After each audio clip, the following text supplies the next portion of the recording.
네, 안녕하십니까. 시청자 여러분, 매주 월요일 저녁 8시에 여러분들과 함께하고 있습니다. 김영철입니다. 자, 톡톡한 주선생 수익왕 김정철인데요. 일단 우리 시장에서 오늘 시장이 처음에 기분 나쁘게 시작했어요. 기분 나쁘게 시작했는데 시간이 지나면서 기분이 조금 좋아질 뻔했다가 심지어 코스닥은 플러스 반전까지 보여줬었는데 이게 힘이 좀 모자라네요. 힘이 좀 모자라서 결국은 이제 하락, 양지수 모두 다 하락하고 마감했습니다. 하지만 시장이 이번 주에 워낙에 많은 이벤트들을 앞두고 있기 때문에 이번 주에 FOMC 회의도 있고 CPI 발표도 있고 또 그리고 목요일엔 또 뭐 있습니까? 우리나라의 선물옵션 동시만기일이 또 껴 있습니다. 그래서 많은 일정을 앞두고 시장이 약간 경계감을 보이고 있는데요. 근데 중요한 거는 지난주 미 증시 고용지표가 조금 너무 좋게 나오는 바람에 이거 시장 또 금리나 또 멀어졌나 이런 생각을 하면서 오늘 시장이 출발했던 하루였습니다. 근데 그 생각이 과연 FOMC 회의 때 바뀔 건지 이번 주 정말 중요한데요. 이렇게 중요할 때 여러분들 혼자서 머리 싸매고 고민하지 마시고 모두 다 우리 시청자 여러분들 지난주 수익 1위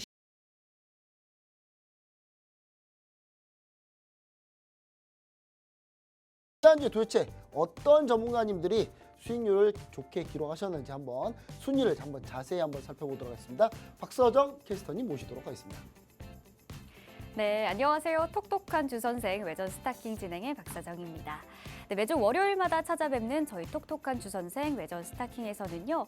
박스경제TV에 나오는 톡톡한 주선생 주식의 봄에 출연하시는 모든 전문가님들이 출전을 하셔서 1위를 하신 전문가님만 이 자리에 모시고 있습니다.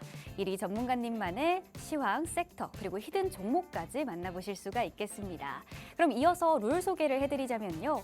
저희는 평일 5거래일 그리고 최대 5가지 종목만 집계하고 있습니다. 각 전문가님들만의 커뮤니티 방에서 매수가, 매도가, 손절가, 진입 라인까지 모두 체크를 하고 있고요. 단 매수가, 매도가 제시 시에 총 6호가 이상 제시를 하게 된다면 저희가 따로 인정하지는 않고 있습니다. 이 점 꼭 참고해 주시길 바랍니다. 자, 그러면 이제 주간 누적 수익률 누가 1위부터 5위까지를 차지했는지 만나봐야겠죠? 지금 바로 살펴보시죠. 먼저 5위 전문가님이십니다. 네, 리츠 전문가님이 차지하셨군요. 이 대바닥에 있는 종목들 발굴하시는데 아주 도 같은 분이시죠. 최근 2차 전지 관련주들이 바닥에서 이제 올라오는 그런 움직임들을 보였는데요. 그 점 포착하신 것 같습니다. 주간 누적 수익률 21.5% 기록하셨는데요. 최고 수익률은 금양이네요. 10.5% 기록했습니다. 그 외 종목으로는 에코프로머티 그리고 인텍플러스 등이 있네요. 자, 그럼 이어서 4위 살펴보도록 하겠습니다. 4위는 김보낸 칼리 전문가님이시네요. 우리 김본 전문가님은 오늘 함께하는 MC님이시기도 하시죠. 또 칼리 전문가님은 현직 프랍 딜러로 활동하고 계신 분입니다. 주간 누적 수익률 28.4% 기록했네요.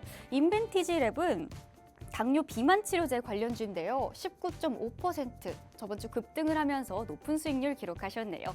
그 외에도 LIG 넥스원, 비나텍 등이 높은 수익률 기록했습니다. 이어서 다음 한번 살펴볼까요? 다음은 빅머니님, 전문가님이시네요. 아주 섬세하고 디테일한 종목 관리로 유명하신 분이시죠. 최고 수익률은 코스닥 지수로 10.3% 기록하셨네요. 그 외 종목으로는 LS 마린솔루션, 대성창투 등이 있고요. 주간 누적 수익률로는 총 32.5% 기록하셨습니다. 자, 그러면 이제 다음 순위 한번 만나볼까요? 2위는 바로 박노주 대표님이십니다. 네, LS 마린솔루션이 가장 높은 수익률을 기록하셨는데요. 해저 케이블 관련주죠. 그 외 종목으로는 GSE 그리고 대한해운까지 기록을 하셨습니다. 주간 누적 수익률로는 37.1%로 아주 높은 수익률 기록하셨네요. 자, 그럼 대망의 1위만 남겨두고 있죠. 과연 어떤 전문가님인지 궁금한데요. 지금 바로 공개해 보도록 하겠습니다. 1위입니다. 바로 이분이시네요. 설병곤 대표님이 1위를 차지하셨습니다. 주간 누적 수익률 52.5%라는 아주 놀라운 기록 하셨는데요. 역시 20년 이상 내공이 쌓이셔서 그런 건가요? 아주 정말 기대됩니다. 자세한 종목 살펴보시면 대한해운이 최고 수익률을 기록하셨는데요. 최근 해운 운임지수 강세에 따라서 높은 수익률 기록하셨습니다. 그 외에는 노브랜드 그리고 워트 종목까지 저희가 이따가 살펴보도록 하겠습니다. 누적 수익률 52.5%의 최병곤 대표님과 오늘 함께 하겠습니다. 최병곤 대표님과 오늘 함께 하실 분들은 밑에 QR코드 찍고 들어오셔서 커뮤니티 들어오시면 모든 종목 다 그리고 함께 하실 수 있겠습니다. 매수가, 매도가, 손절가, 진입라인 모두 다 체크하실 분들은 QR코드로 들어오셔서 저희와 함께 하시죠. 그럼 똑똑한 주선생 외전 스타킹 지금 바로 시작하겠습니다.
네, 최병곤 대표님이 일을 하셨네요. 최병곤 대표님, 자, 제가 봤을 때는 역시 이런 시장이 상당히 강하지 않나 이런 생각을 해봅니다. 최근에 시장이 이럴 거면 국내 주식 투자 왜 하지? 약간 이런 생각인데 해외 증시는 계속 올라가고 있고 우리나라 증시는 계속 어딘가에 갑갑하게 갇혀 있는 약간 그런 모습인데요. 일단 이런 증시에서 뭔가 돌파구가 필요합니다. 여러분도 답답하실 거예요. 내 수익은 왜 이렇게 안 올라가나? 하지만 그럼에도 불구하고 이렇게 수익을 쭉쭉쭉 내시는 분들이 분명히 있다. 여러분들 그런 분들을 어떻게 해야 되겠습니까? 그런 분들과 함께 하셔야 되겠죠. 오늘 함께 하시려면 반드시 이 방송 같이 끝까지 보시면은 여러분들 최병곤 대표님 오늘 좀 이따 만나보실 텐데요. 자세한 투자 전략까지 여러분들 꼭 챙겨가시기 바랍니다. 자, 최병곤 대표님 네, 반갑습니다. 안녕하세요. 안녕하십니까? 네, 반갑습니다. 이렇게 네. 잊으려고 가끔 생각만 해보면 다시 나타나시는데 수익률 1위를.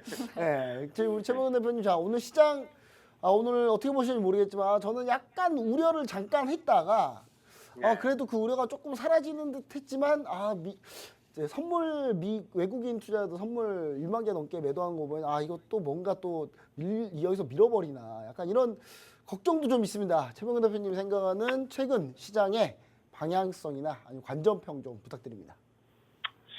우리 그 본부장님 얘기를 처음에 이럴 거면 우리 주식시장 왜 거래하지 이런 말씀하셨는데 사실 저도 굉장히 동감하는 부분이에요.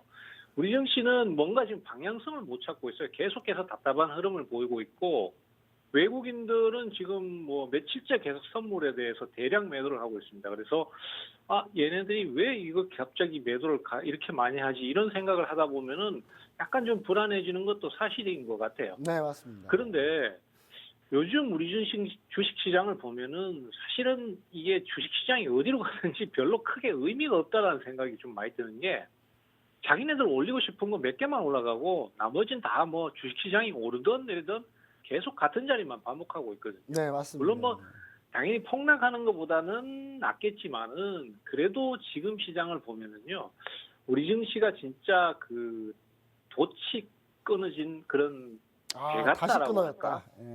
다시 끊어진 배 같다고 할까? 뭐 약간 그런 느낌이 좀 들고 있어요. 그래서 방향성을 못 찾고 지금 계속 헤매고 있는 상태인데 일단은 우리 증시는 지금 이런 구도를 당분간은 좀 더 지속할 것 같아요. 그리고 당분간 좀 더. 네네. 그리고 외국인들 같은 경우에도 지금 선물 매도를 계속해서 누적으로 해 나가는 상황을 보니까 적어도 우리 증시에 대해서 뭐 굉장히 긍정적인 방향성을 갖고 있지는 않는 것 같습니다. 그래서 그런 것들을 봤을 때는 우리 스스로 뭔가 살 길을 찾아가는 수밖에 없다. 그리고 또 종목이 올라가는 종목들 보면은 물론 산업적인 부분도 뭐 반영이 되고는 있지만은 그것보다는 대체적으로 뭔가 이슈에나 재료에만 굉장히 목을 매는 것 같고 네, 맞습니다. 또 특히 뭐 수급 주체들, 뭐 세력, 우리 흔히 얘기하는 세력들, 이런 세력들이 주가를 잡아당기는 주식들만 상승이 강하게 나오는 경향이 분명히 있어요. 뭐 시장 전체가 한 2,000개 가까이 되는데 그 2,000개 중에서 진짜 올라가는 게 10개 안팎이기 때문에 그걸 어떻게든 찾아내가지고 그쪽을 공략하지 않으면은 차라리 외국 증시하는 게 낫다. 막 이런 얘기가 나올 정도로 그런 상황입니다. 그래서 일단은 제가 이제 전문가로서 여기 앉아 있으니까 그런 어떤 그 특정 종목들, 올라가는 특정 종목들 그쪽에만 좀 집중이 되니까 그걸 꼭 좀 찾아드려야 되겠다. 뭐 이런 좀 네, 맞습니다. 사명감을 갖고 제가 오늘 방송을 좀 임해 보도록 하겠습니다. 네, 근데 제가 최병원 대표님 아까 수익난 종목도 쭉 봤는데 분명히 방송에 다 얘기했던 종목들이에요. 전부 다 방송에서 미리 예전에 얘기했던 종목들이긴 한데 네. 우리 시청자 여러분들이 이 방송을 처음 보신 분들이 있다면 꼭 네. 한번 보시면 계속 유념해서 보시면 좋을 것 같고 아까 중요한 포인트가 있는데 이제 저는 이제 무슨 생각이었냐면 아니 개인 투자자들이 실망을 해서 엔비디아 주식을 사요. 근데 그걸 또 뭐라고 할 수가 없는 게 엔비디아가 좀 올라가요. 또. 그러니까 미국 주식을 거래하고 있는 거죠. 그러니까 우리나라 증시의 대기 자금은 빠지고 미국 주식으로 몰리고 이게 계속 악순환 반복인데 여기서 정부에선 또 갑자기 포항 연휴 만에 뭐 이렇게 석유 떴다. 또 그쪽도 우르르 가고. 그러니까 제 아까 최병근 대표님 말씀하신 대로 뭔가 펀더멘탈과 산업적인 측면으로 뭔가가 돌아가는 게 아니라 일단 수급 올리는 거에 일단 집중은 되는 약간 이런 모습을 계속 보이고 있어서 좀 저는 이제 시장이 좀 답답한 마음인데 그래도 이렇게 해도 수익은 날 수 있는 종목들은 오늘 나더라. 가던 화장품 계속 가고 피부미용 계속 가고 오늘 또 음식료도 또 계속 갔지 않습니까? 그런 거 보면 그렇죠. 시장이 참 지금 가던 것만 계속 가는 그런 시장인 것 같아서 그 가는 게 어떤 건지 근데 사실 이런 큰 줄기 말고 또 작은 줄기로 또 가는 종목들이 또 있거든요. 그래서 오늘 그런 네. 종목들에 대해서 좀 자세히 한번 또 알아보는 시간을 좀 가져왔으면 좋겠습니다. 우리 알겠습니다. 최병근 대표님의 그 수익률 지난주 수익률 1위입니다. 1위인 최병근 대표님 과연 어떤 정보를 어떻게 수익 거뒀는지 한번 좀 자세히 알고 싶거든요. 우리 네. 박선영 캐스터님께서 한번 얘기 한번 부탁드립니다. 네.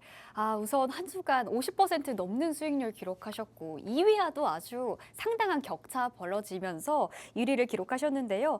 이 최병곤 대표님만의 뭔가 특별함이 있을 것 같아요. 자세하게 짚어보기 전에 먼저 수익률 내용 다시 한번 브리핑 해보도록 하겠습니다. 네, 가장 먼저 눈에 띄죠. 대한해운입니다. 13.7%라는 아주 높은 수익률 보여주셨는데요. 진입 날짜가 5월 30일인데 청산 날짜는 5월 30일입니다. 하루 만에 13.7%의 높은 수익률 기록하셨습니다.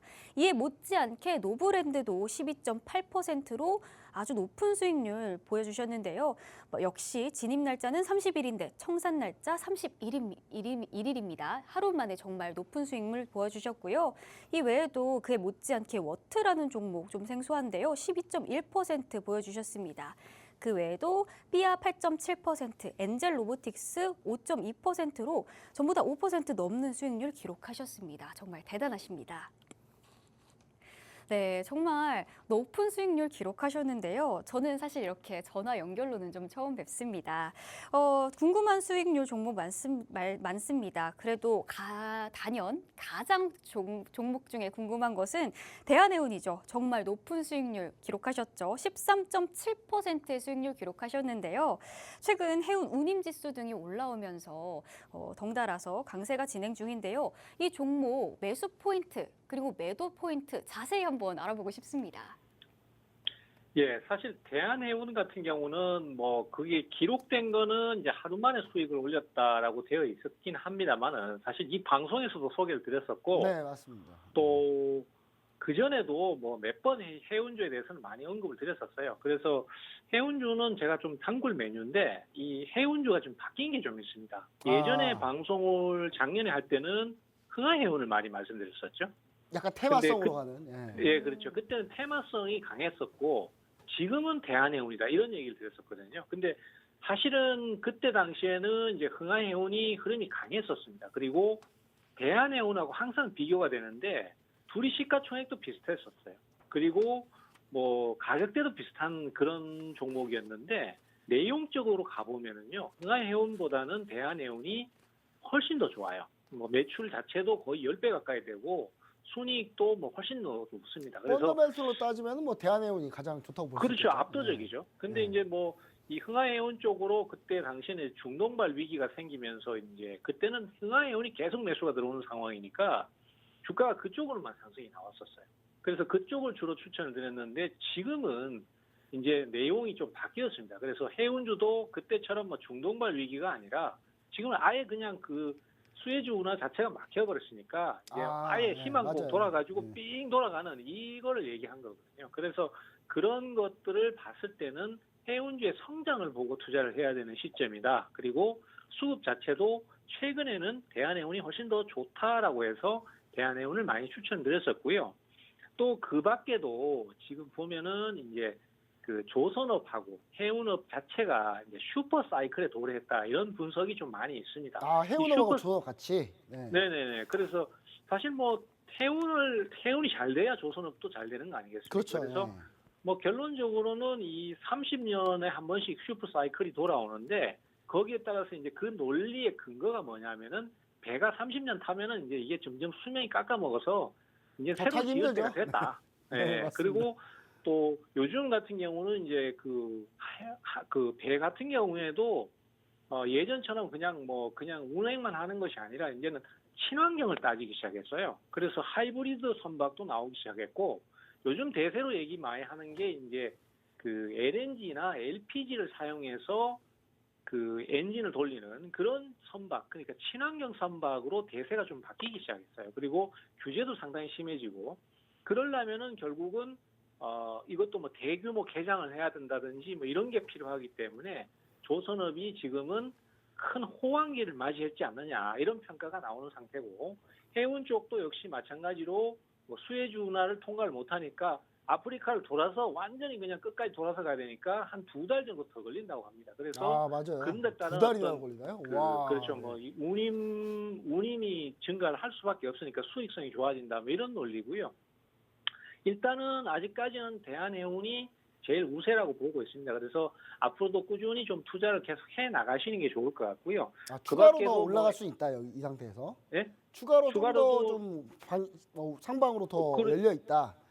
그렇죠. 좀 더 추가 상승을 한번 보시는 게 네. 맞을 것 같고요. 또 애초에 제 매매 스타일이 한번 수익 내고 빠졌다고 해서 그 종목을 포기해 버리는 게 아니라 또 내려오면 또 사간다든지 뭐 해서 계속 샀다 팔았다 하는 네. 스타일을 갖고 있거든요.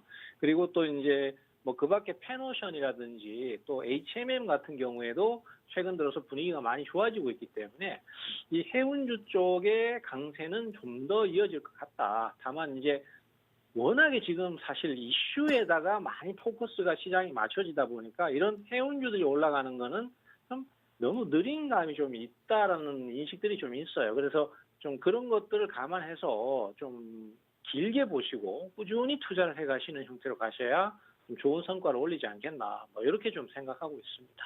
네, 사실 그 대한해운 같은 경우는 최근에 보니까 외국인 기관 수급이 상당히 좋네요.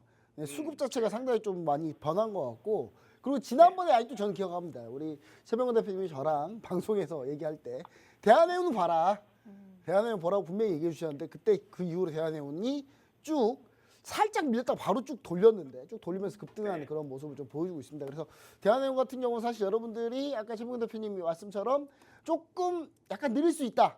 느릴 수 있는데 저는 그렇게 느려 보이진 않거든요. 왜냐하면 전체 추세가 좀 괜찮기 때문에. 그래서 최근에 이제 그 해운 관리뿐만 아니라 LNG 운반선, 그다음에 LNG 운반선 말고 LNG 연료를 쓰는 그런 배들도 많이 있다. 그래서 해운 관련주들이 좀 이렇게 여러분들 좀 관심으로 좀 놓고 보시면 좋을 것 같다. 이렇게 좀 얘기해 주셨는데요. 자, 일단 해운주하고 조선주 이렇게 같이 얘기해 주셨는데 그래도 대한해운 같은 경우가 좀 추가 상승 여력이 있지 않나 이런 얘기를 해주셨는데 혹시 HMM하고 비교를 하자면 대한해운이 좀 더 낫나요? 최근에 HMM 물어보시는 분들이 좀 많아요.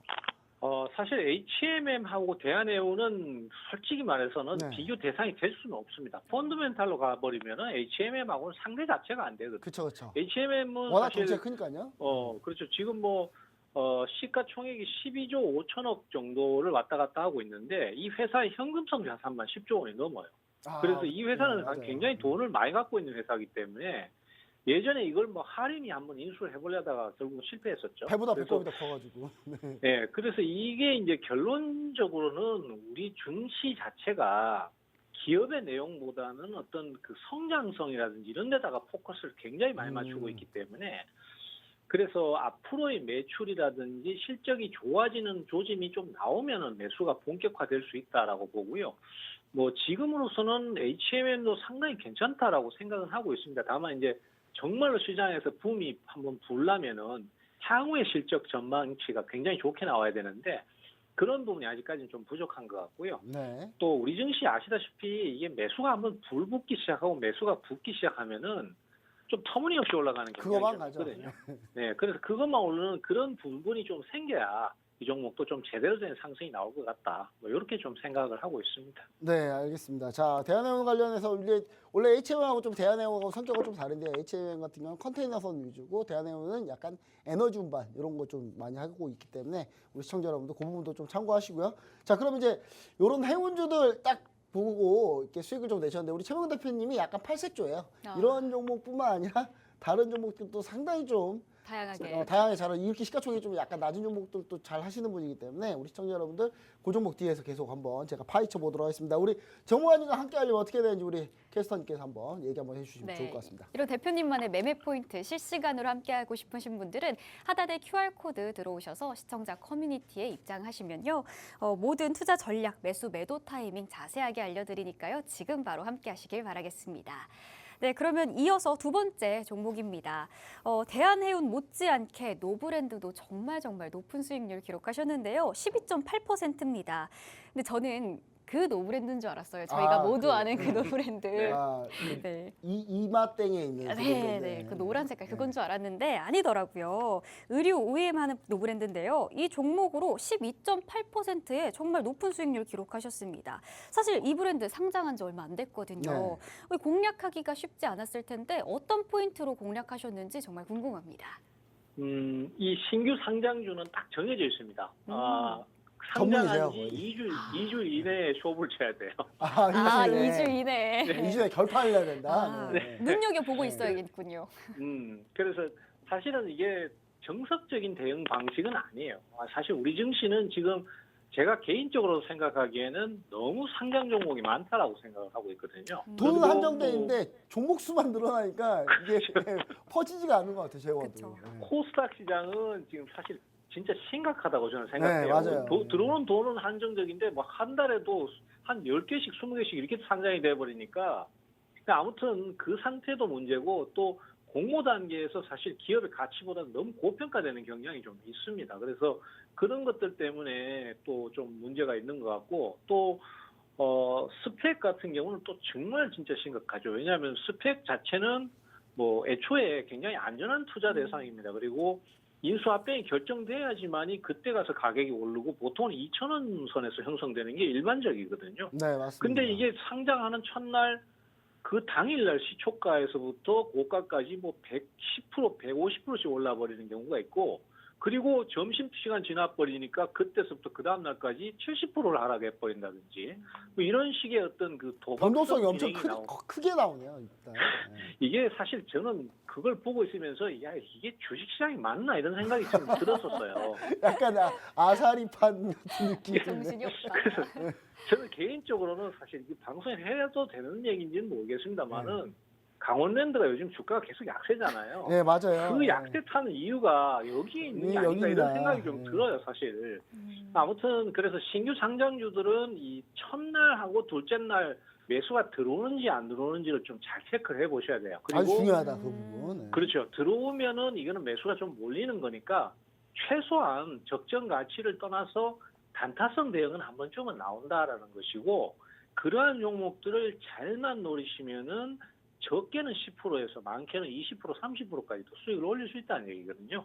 대표적으로 뭐 좀 이따 또 설명 좀 드리겠습니다만은 삐아 같은 주식도 대표적인 케이스고 SK 이터닉스, 뭐 엔젤 로보틱스 다 마찬가지입니다. 그래서 이 노브랜드 같은 경우에도 상장 첫날하고 둘째 날 상당히 매수가 강했단 말이죠. 아까 설명 그리고- 첫날잖아 좀 이슈가 많이 됐었어요. 예. 그렇죠. 그때 당시에 이제 우리 앵커님 말씀하신 대로 그 노브랜드인 줄 알고 샀는데 아니더라 이런 얘기가 굉장히 많았습니다. 아무튼 어쨌든 간에 그 상승 때는 사실 뭐 좀 약간 도박성이 너무 강하니까 매수하기는 좀 부담스럽고 이제 그 상승 이후에 급락이 나오는 타이밍에 하락이 과도해질 때 그때 저점 분할 매수를 통해서 단기 기술적 반등을 노리는 형태인데 요게 생각보다 잘 먹힙니다. 그래서 많이 막 베팅해서 무리하게 대응하는 건 좀 무리고요. 살짝 들어가서 살짝 먹고 빠지는 이런 식의 트레이딩 관점으로 단타성 대응은 약간. 네, 그렇죠. 그런 거는 상당히 재밌어요. 그리고 그렇게 하는 것도 사실 앞서 말씀드린 것처럼 한 2주 정도만 하셔야지 그 이상 갔다가는 이게 꼬여버리면은 영영 물리는 상황이 생길 수 있거든요. 그래서 한두 번 정도의 단타 반등 요것만 노리시는 형태로 가셨다. 뭐 그래서 노브랜드도 그런 대응을 했다 이렇게 보시면 될 것 같습니다. 아 이게 그러니까 제가 봤을 때는 약간 이런 느낌이네요. 그러니까 최근에 상장하는 그 종목들의 거의 대부분이 다 공모가 상단이에요. 그냥 공모가 범위를 왜 정했는지 이해가 안 될 정도로 어차피 공모가 상단으로 다 출발할 거 뭐하러 이 공모가를 정하는지 저는 이해를 못 하겠는데 공모가 상단에서 출발해서 보통 한번 딱 올려치는데 올려칠 때 그 올려친 게 힘이 좀 빠지면 이렇게 쭉 흘러내리거든요. 그 흘러내리는 게 어느 정도의 최병원 대표님만의 기법이 있어요. 그래서 네. 그걸 딱 돌아 나오는 시점, 한번 딱 돌아오는 시점 그때 딱 정확하게 포인트를 잡는 약간 그런 느낌인 것 같은데 그게 딱 보니까 5월 31일이네요. 딱 보니까 5월 30일에 딱 한번 노브랜드가 다시 올라왔는데 제가 볼땐 요 노브랜드 같은 경우 우리 시청자가 분명히 그렇게 생각했을 거예요. 그 아까 캐스터님 얘기했던 그 노란색 노브랜드인 줄 알고 그쵸. 하시는 분들 계신데 근데 오히려 그 노란색 노브랜드는 더 안 좋아요. 더 안 네. 좋아요. 그 정계 회장님께서 그게 경영을 잘하시는지 저는 잘 모르겠어서 그분 측의 노브랜드는 별로 안 좋고 오히려 이 노브랜드는 갭이나 이런 그 의류 OEM 하는 회사니까 오히려 더 펀더멘탈이 좋아 보이긴 하거든요. 근데 네네. 워낙 이게 훨씬 공모가가 더 좋죠. 네. 네. 공모가가 근데 워낙 높게 시장하니까 그리고 초반에 너무 많이 올려버리다 보니까 그래서 그런 거에 대해서 반등 타이밍을 노리고 트레이딩 전략으로 접근하신 부분이 좀 적중해가지고 5월 말 30일 날 그때 수익 실한 게 아닌가 이렇게 좀 생각을 해보고 있습니다. 자 노브랜드 원래 우리 최병원 대표님이 스펙 관련주 그다음에 이런 신규 상장 관련주는 상당히 또 조예가 깊으신 분이에요. 그래서 그쵸. 우리 시청자 여러분들 혹시나 내가 신규 상장이나 이런 종목들 트레이딩 관점으로 볼 때 타이밍 잡기 좀 쉽지 않다 하시는 분들 꼭 한번 우리 최병원 대표님하고 같이 함께 하시면 좋을 것 같습니다. 참여 안내와 함께 다음 또 종목 한번 질문 알아보도록 하겠습니다. 네, 신규 상장주의 대표 중에 우리 대표님, 전문가 중에 전문가님과 함께 하실 분들 지금 바로 QR코드 찍고 시청자 커뮤니티 들어오시면 타점 모든 것들 다 저희가 무료로 공개하고 있습니다. 함께 들어오셔서 꼭 이런 타점들과 신규 상장주 놓치지 않고 우리 함께 가져갔으면 좋겠습니다. 네, 다음 질문, 마지막 질문입니다. 좀 생소한 종목이었죠. 워트가 있었고 그리고 삐아, 화장품 관련주죠. 이런 매매 포인트 정말 궁금한데요. 어떤 관점으로 매매를 하셨는지 좀 궁금합니다. 네, 일단 삐아부터 얘기를 좀 해볼게요. 이 종목은 할 삐아. 얘기가 참 많은 종목인데, 네. 음, 전 삐아가 사실 어렵더라고요 종목이 너무. 예, 이거 굉장히 종목이 까다롭습니다. 근데 네네. 기업 자체는 괜찮다고 봐요. 왜냐하면은 예를 들어서 이제 노브랜드 같은 경우는 공모 단계에서 가격을 높게 책정하기도 했고, 그리고 이제 상장하는 첫날, 둘째 날 주가 상승이 또 크게 나와버렸어요. 그러다 보니까 그것이 반대급부가 돼가지고 주가가 많이 내릴 수 있는 그런 어떤 가능성을 열어둬 버린 거잖아요. 그리고 이제 거기서 기술적 반등 한번 노리는 게 전부인데 이 삐아 같은 경우는 오히려 상장 시점에서는 주가가 내려버렸어요. 밀렸네요 이거. 하락을, 네, 오히려 하락을 해버렸고 그리고 이제 좀 더 내려가다가 급반전 나오고 그 이후에 단타성 대응을 하기 시작해서 샀다 팔았다 하면서 한번 수익을 실현했습니다. 그리고 이제 계속 좀 내려가니까 사실 뭐 그냥 뭐 일반적인 어떤 상장 종목들처럼 그 흐름으로 종목도 가네요. 그 흐름으로. 뭐 이 종목도 그냥 그렇게 흘러갈 줄 알았었어요. 근데 갑자기 28일 날이죠. 그날 네. 바로 상한가를 확 들어가 버리면서 새로운 수급이 따라붙기 시작했어요. 그리고 이제 그 상황적인 부분을 보면은 여러 가지 얘기가 많습니다만은 제가 봤을 때는 가장 큰 건 역시 지금 화장품 관련주들의 전체적인 성장성이 반영이 된 거다라고 네, 저는 엄청 생각이 많이 돼요. 올라가고 있었죠. 다른 종목들이. 그렇죠. 그래서 지금 뭐 예를 들어서 아모레 퍼시픽이라든지 뭐 그밖에 한국 콜마나 코스맥스 같은 종목들을 보면은 전부 신고가를 가고 있거든요. 그래서 그런 종목들의 흐름들이 그냥 단순히 올라간 게 아니라 성장성을 배경으로 해서 올라갔단 말이죠. 그리고 네. 우리 화장품 업계가 사실 그동안은 중국에 대한 의존도가 굉장히 높았었는데 이제 이런 부분에서 상당히 벗어난 평가가 많습니다. 그리고 전 세계를 상대로 특히 중남미 쪽의 수출이 굉장히 좋다. 그리고 뭐 아메리카 쪽도 분위기가 상당히 좋다. 이런 식으로 얘기가 많이 나오고 있기 때문에 이 성장성이 지금 단순 그냥 기술적 반등이 아니라 좀 당분간 지속될 수 있는 부분이 아닌가 이렇게 평가를 받고 있습니다. 그러면은 삐아 같은 경우에도 주가가 굉장히 들쑥날쑥했지만은 사실은 정확하게 따져보면은 그렇게 크게 오른 게 없어요. 그 그냥 거의 상태에서 제자리예요. 이제 보면. 네. 거의 제자리죠. 왔다 갔다만 엄청나게 했지 네. 거의 제자리 상태거든요. 그러면은 가격대가 그렇게 높지 않고 다른 화장품 관련주에 비해서 상승이 좀 더 나올 수 있는 여력이 있지 않는가 이런 평가를 받고 있는 것은 사실이에요. 그리고 제가 방송할 때마다 이 종목을 많이 언급을 했는데 사실 저는 뭐 저번에도 말씀드렸지만은 중년의 남자입니다. 그러다 보니까 이런 삐아라는 이름을 정말 생소했었어요. 저는 사실 이게 뭐지? 저는 그리고 마녀공장이라는 종목도 있잖아요. 그것도 몇 번이나 마녀 사냥으로 헷갈려가지고 아니 그렇게 알고 계신 분 있어요. 그렇게 알고 계신 분도 있어요, 진짜로. 그래서 네. 지금은 이제 실수는 안 합니다. 근데 그때 당시에는 몇 번 그렇게 실수를 했었어요. 근데 사실은 이게 젊은 앵커분들, 여성 앵커분들은 잘 알고 계시더라고요. 그래서 이게 원래 성- 이게 원래 스카이 007 걔네 그 아이라이너 틴트로 유명한 곳이거든요. 예, 그래서 그렇다고 저는 하더라고요. 알고 그리고 있는데 저는 이제 네, 저는 하도 잘 요즘에 몰랐어요. 많이 여기저기 막 둘러보거든요. 그렇죠. 화장품 너무 제 관심 있어가지고. 화장대도 가성비가 좋다고 많습니다. 하더라고요. 예, 그래서 뭐 사실 광고는 아니고 어쨌든 간에 뭐 그래서 이 종목은 아직까지 그렇게 크게 오르지를 못했기 때문에 뭐 그런 걸 생각하면은 향후에도 앞으로도 이제 그 잠재력이 좀 많이 있지 않는가. 그리고 신규 상장주는 항상 1개월 되는 날하고 3개월 되는 날 요걸 좀 조심하셔야 됩니다. 그때 보호해수 이제 풀리는 보호해수- 거 얘기하는 그렇죠. 거잖아요. 보호해수가 풀리면서 매물 쏟아져 버리는 경우가 많은데 얘는 뭐 그렇게까지 많이 오르지도 않았고 1개월은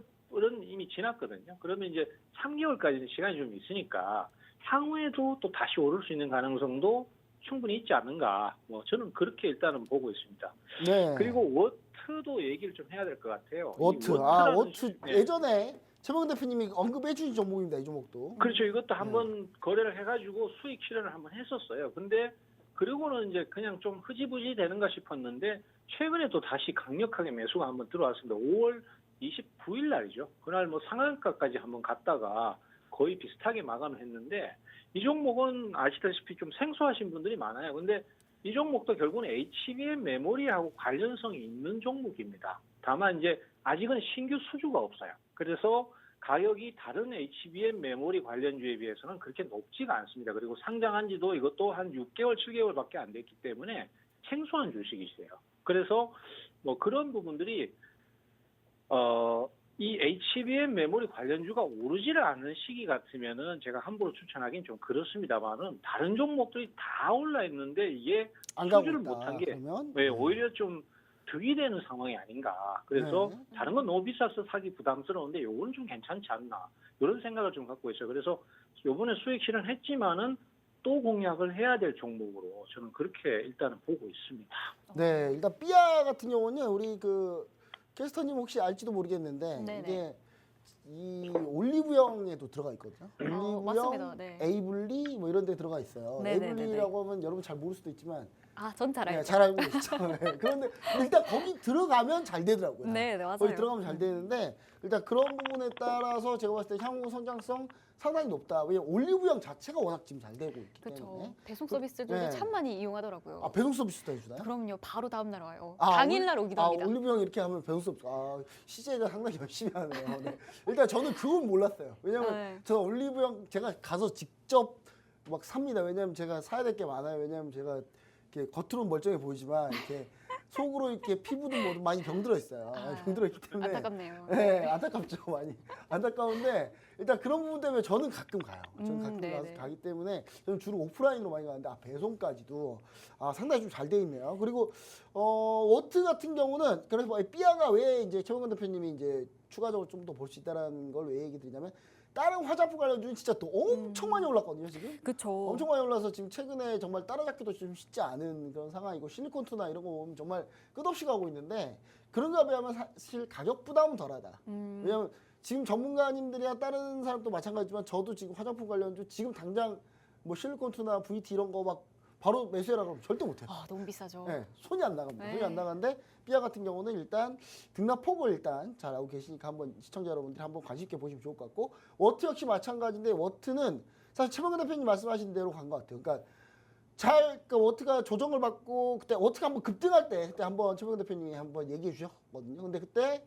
이후로 이제 다시 또 조정을 받았는데 조정받을 때 다시 이게 HBM 반도체 다시 한미 반도체랑 뭐 이런 얘기 나오면서 엔비디아 실적 발표 좋게 나오면서 이게 다시 또 올라가는 그런 상황이거든요. 근데 이게 바로 안 올라갔어요. 한 며칠 네네네. 뒤에 올라갔거든요. 그만큼 들어갈 수 있는 매수할 수 있는 여유를 주는 약간 그런 포인트가 좀 있었다. 그래서 시청자 여러분들이 최범근 대표님과 함께 하신다면 이런 것들을 잘 추려서 볼 수 있다. 왜냐하면 제가 볼 때 너무 요즘에 솔직히 한미반도체 이런 것도 너무 고가고 어떻게 생각을 따라 좀 다르거든요. 그래서 시청자 여러분 반드시 꼭 최범근 대표님과 함께 이 워트나 이런 종목 말고 더 있어요. 더 있으니까 우리 시청자 여러분들이 반드시 함께 하신다면 이런 종목도 잡을 수 있지 않을까 이런 생각을 해봅니다. 마지막으로 처음 안내와 함께 이슈 한번 알아보도록 하겠습니다. 네, 여러분 지금 1위 주간 수익률 1위를 기록하신 최병곤 대표님과 함께하고 있습니다. 우리 대표님만의 이런 타점들, 매수 방법들, 노하우들 쏙쏙 알길 원하시는 분들은 하단의 QR코드로 시청자 커뮤니티 입장하실 수 있습니다. 꼭 입장하셔서 우리 워트 같은 종목 한번 나왔었던 종목입니다. 또 한번 이렇게 매수 타이밍 오실 수 있으니까요. 꼭 참여하셔서 같이 수익률 내셨으면 좋겠습니다. 네, 그럼 이제 지금까지 이런 수익 다 사실 낸 거 죽어라 복귀해봐야 나한테 지금 당장 수익이 안 오기 때문에 그쵸. 상 필요 없다라고 생각하시면 계세요. 네. 계시는데 그래도 이렇게 복귀하면서 주로 최범근 대표님이 어떤 스타일이냐면 수익을 냈던 종목을 다시 해요. 그래서 눈여겨봐야 그 돼요. 수익률 리뷰가 제일 중요하신 분입니다. 그래서 여러분들이 요거 자세히 좀 보셨으면 주로 이 종목 다시 또 나오거든요. 그래서 이거 좀 참고하시고 자 보시면 이제 앞으로 좀 시황이나 이런 것도 또 전체적인 우리 최범근 대표님만의 노하우가 좀 필요합니다. 그래서 네. 이슈를 한번 하나씩 짚어보도록 할 텐데 네. 우리 박서정 캐스터가 오늘 첫날이라고 또 많이 준비했다고 하는데 어떤 걸 준비하셨는지 걱정이 됩니다. 어떤 좋은 걸 준비했는지 한번 기대도 해보고 걱정도 해보는데 네네네. 어떤 걸 준비하셨나요? 네, 수익 종목 살펴봤으니까 이제 앞으로 시장 참 궁금하죠. 앞으로 어떤 걸 집중해야 될지, 어떤 업종과 섹터에 집중해야 될지 한번 궁금함이 가득 담아서 질문을 준비해봤는데요. 지난주 금요일 미국 고용지표 나왔습니다. 예상치보다 좋게 나왔죠. 시장의 이 금리 인하 기대감이 좀 떨어진 모습인데요. 이제는 FOMC 회의를 앞두고 있습니다. 금리와 아주 밀접하게 연관되어 있는 이 AI 빅테크 관련주들에 대해서 조금 궁금한데요. 특히 오늘 애플의 개발자 회의가 있습니다. 당장 이 내일의 반도체 관련주들에 영향을 줄 것 같은데요. 쉬어갔던 이 HBM 반도체들 다시 좀 가져가야 할 이런 매수 타이밍인지 정말 궁금합니다.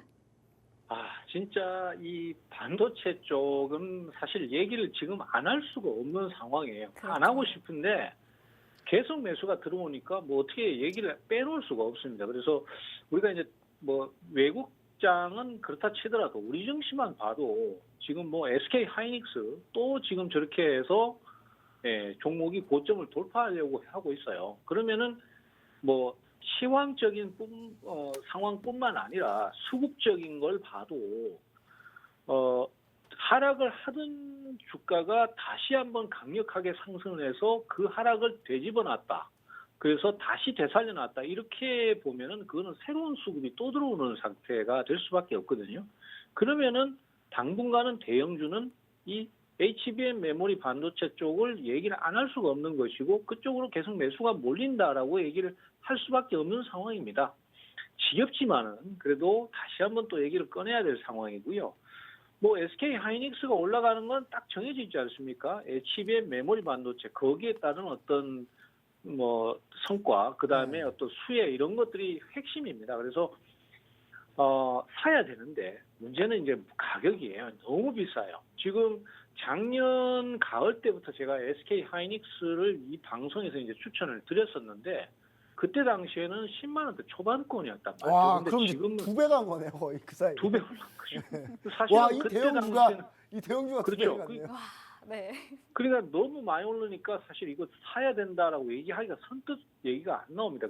거기다가 이제 또 한미 반도체 같은 것도 뭐 진짜 제 단골 추천 메뉴였었는데 지금은요 이게 시가총액이 15조 5천억이에요. 야, 이게 사실 참 진짜 애매한 게 얘가 지금 작년 매출이 1,600억이란 말이에요. 그리고 영업이익이 346억이고 1분기에 분명히 실적이 좋은 건 맞습니다. 엄청나게 성장을 하는 건 맞는데 우리 증시가 그렇잖아요. 사실 성장 속도가 좋을 때는 주가가 너무 과다하게 오르는 경향이 좀 있습니다. 그래서 미리 다 땡겨버리는 그런 것 같아요. 미래. 네, 그래서 너무 막 그 앞에 미래 것까지 다 땡겨 올라가 버리니까 뒤에서 사시는 분들은 이게 상당히 어려워질 수 있단 말이죠. 그래서 안 오른 주식 그런 걸 좀 찾아보니까 이게 딱 선택 사항이 좀 좁습니다. 그래서 제가 뭐 매매 특징이 그렇습니다만은 또 거래했던 주식을 다시 노려하셔야 될 것 같아요. 그래서 또 얘기할 수밖에 없는 게 워트라고 워트. 생각을 하고 있습니다.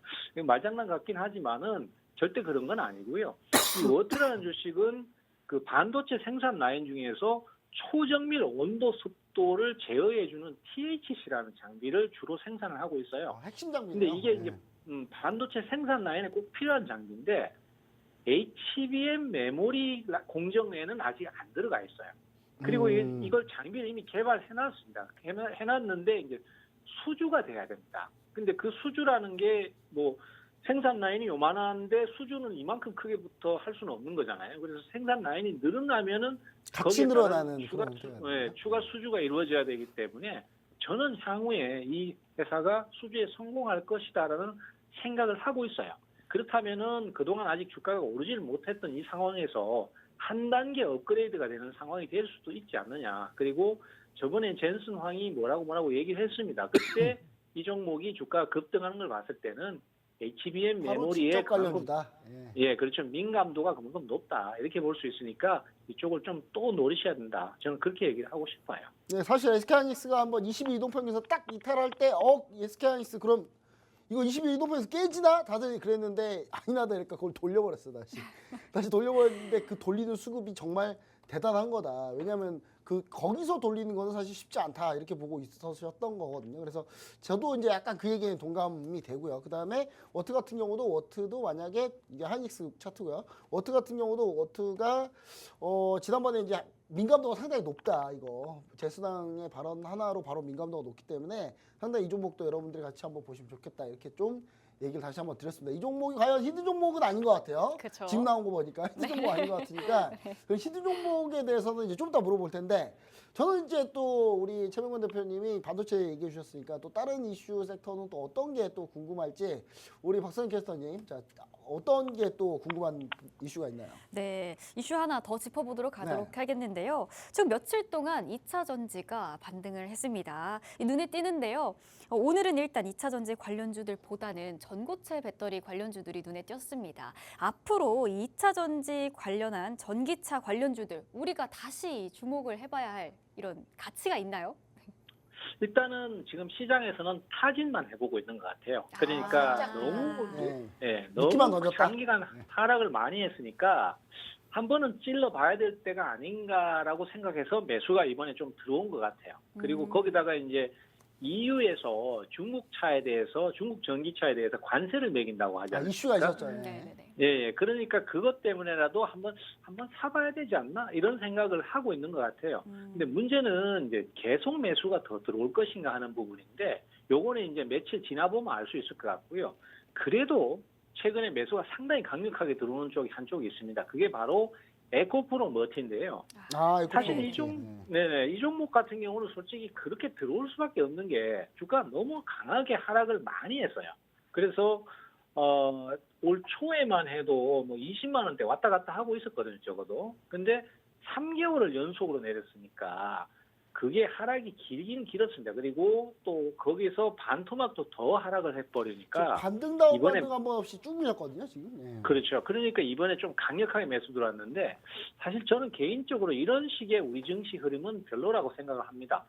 종목들 보면요. 3개월, 6개월씩 계속 내리다가 그 내린 폭을 하루나 이틀 만에 다 올라와 버려요. 그래서 결국은 개인 투자자들이 지루한 인내심 싸움을 해야 되는데 이건 좀 아닌 것 같아요. 다만 신규로 매수하시는 분들은 매수가 들어온 시점부터 저점 매수 시도하면은 그러면 수익 내기가 쉽습니다. 그래서 주식은 바닥을 예측하는 게 아니라 바닥을 찍고 돌아서기 시작하면은 타이밍을 잡아간다라는 얘기가 있는 것처럼 그렇게 방향을 잡아가시면 좋을 것 같아요. 그래서 에코프로머티도 매수세가 굉장히 강력했죠. 상한가를 한번 기록했고 오늘도 장중에 11%나 올랐습니다. 그래서 이 정도 수급이면은 장중에 저점 매수를 시도한다든가 하락시 매수를 하면은 적어도 우리가 단기 수익만큼 충분히 좀 얻을 수 있지 않나. 그리고 네. 만약에 만약에 거기서 2차 전지가 좀 힘을 많이 받으면은 주가 상승도 계속 좀 나올 수 있다. 이렇게 생각이 되는데 아직은요. 2차 전지는 퀘스천 마크가 붙었습니다. 다만 가능성은 있다. 그렇지만은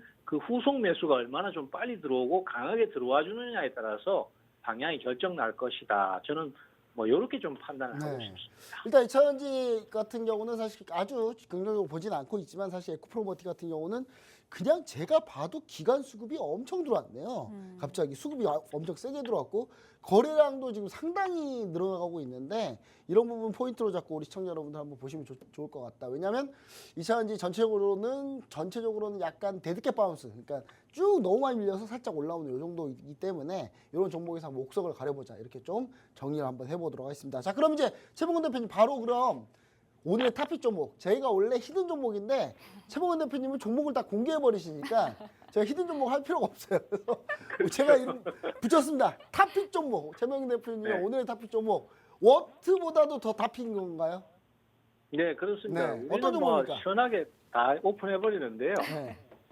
최근에 사실 그 성장을 하고 있는 업종 중에 대표적인 게 화장품이고 반도체지만 그거 빼고 또 얘기할 수 있는 게 바로 식품 쪽이에요. 아, 음식료. 아. 네. 예, 이 식품이 갑자기 식품이 왜 이러는데 사실 식품이 한식 열풍이 불어가지고 전 네. 세계적으로 지금 매출이 엄청나게 늘고 있습니다. 특히 사실 이런 얘기 좀 해야 될 것 같은데 네. 맛있는 건 우리만 먹어야 되는데 이 외국인들이 우리가 맛있는 거를 이미 눈치를 채버렸어요. 그래서 맛있는 거 이제 알아냈어요. 외국인들- 이제 이게 맛있다. 알아가기 시작하기 때문에 외국인들이 지금 김밥에다가 맛을 들여버렸어요. 아. 그래서 지금 김값이 급등을 하고 있습니다. 그래서 우리나라에서는 지금 김 반찬도 마음대로 못 먹게 생겼어요. 비싸졌어요. 그만큼 김이. 네, 김 수출이 늘어나고 최근에 삼양식품 올라가는 거 보시면은 장난이 아닙니다. 삼양식품 같은 경우는 불닭볶음면이 처음에는 매운 걸로 그냥 단순히 흥미 위주로의 어떤 그런 그 컨텐츠 대상이 됐었는데 지금은 선호도 1위 식품이 아, 되어버렸어요. 진짜 이제 그리고 맛있어서 먹어요 이제는. 예, 예. 외국인들이 매운맛을 알아버렸어요. 예. 그래서 이게 지금 참 큰일 있는 상태인데 어쨌든 간에 뭐 지금 현재로서는 그래서 식품 쪽의 수출 물량이 엄청나게 증가를 하고 있고 기업들이 성장을 하고 있습니다. 그리고 특히 냉동김밥 이거 매출 엄청나게 늘어나고 있거든요. 그러다 보니까 김값이 급등하는데 김 관련주들 하나 소개를 드리려고 해요. 김 관련주. 네, 그 중에서 이제 역시 뭐 김 쪽에는 여러 가지 관련 종목이 있지만은 제가 지금 눈여겨 보고 있는 거는 CJ 시푸드입니다. 아, CJ CJ 시푸드. 네. 네, 이 종목 같은 경우는 최근에 좀 급등하다가 좀 하락을 좀 많이 하다가 다시 지금 오름세를 보이고 있어요. 그래서 뭐 제가 앞서 방송 초반에 말씀드렸던 거지만은 이슈라는 것도 결국은 매수가 같이 더불어져야지만이 우리가 수익을 올릴 수 있는데 그런 그 매수세가 들어오는 걸 확인하는데 가장 좋은 방법은 하락 이후에 얼마나 강력하게 매수가 유입되고 빠르게 들어오느냐 이게 핵심이거든요. 아, 근데 이 CJ 시푸드 같은 경우에도 6, 7일 연속으로 떨어지고 그다음에 한 번에 매수가 강력하게 들어왔어요. 지난주 금요일 날 그러면 이건- 급등했네요. 네. 그렇죠. 그러면은 이거는 이제 수급이 다시 유입되고 단발성으로 끝나지는 않겠다라는 의미로 해석을 할 수 그래서 있는 오늘 한 번 거거든요. 더 뻗었고. 네. 그렇죠. 그러면은 우리 투자자들께서는 이제 조정 시점이나 가격 하락 시점에 분할로 저점을 해서 들어가시면은 이런 경우에는 좋은 결과를 얻을 수 있다. 이렇게 네. 보셔야 될 것 같습니다. 알겠습니다. CJ 시푸드 자 여러분들 근데 종목명 오프했지만 숙제를 줬네요. 분할로 해야 되고 가격 전략이 네. 쉽지 않습니다. 여러분 그 가격 전략 어떻게 해야 되는지 우리 박서영 캐스터님께서 얘기해 주시고 마무리 한번 부탁드립니다. 네, 이 탑픽 종목의 자세한 투자 전략 궁금하신 분들은 하단에 QR코드를 찍고 들어오시면 저희 커뮤니티 있습니다. 이 커뮤니티에 모든 투자 전략들 다 확인하실 수 있으니까요. 들어오셔서 성공 투자하셨으면 좋겠습니다. 본 방송은 투자 판단에 대한 조언일 뿐 해당 종목의 가치 또는 상승과 하락을 보장하진 않습니다. 이 점 꼭 참고해 주시고요. 저희는 다음 시간에 또 뵙겠습니다. 고맙습니다.